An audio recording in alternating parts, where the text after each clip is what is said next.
Bonjour, je m'appelle Carole Escartin, je suis donc chercheuse au CNRS.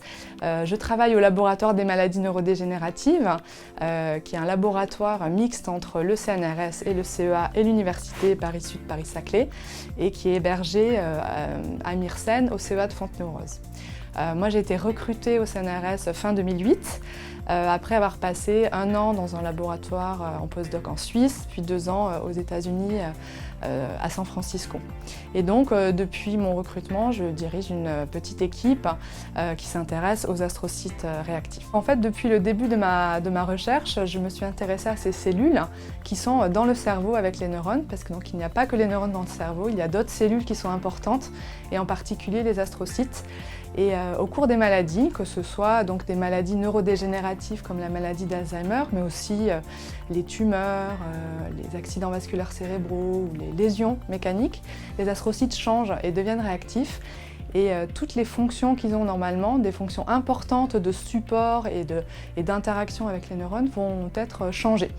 Et donc vraiment la question qui nous anime dans l'équipe depuis plusieurs années, c'est de comprendre comment ces changements vont influencer la maladie d'Alzheimer en particulier, en bien, en mal, et surtout est-ce qu'on peut manipuler ces cellules, les cibler pour les rendre les plus protectrices possibles. J'ai toujours travaillé en fait sur le cerveau et sur les astrocytes depuis mes premiers stages en laboratoire.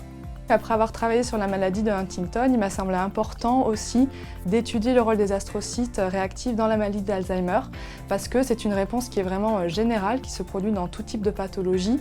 Et j'ai eu à cœur donc d'adapter nos découvertes, nos outils qu'on avait développés dans le contexte de la maladie de Huntington pour la maladie d'Alzheimer, qui est donc la maladie neurodégénérative la plus fréquente et qui touche des millions de personnes. Donc je tiens à remercier la Fondation Alzheimer pour m'avoir choisi cette année pour le prix Joël Ménard en recherche fondamentale.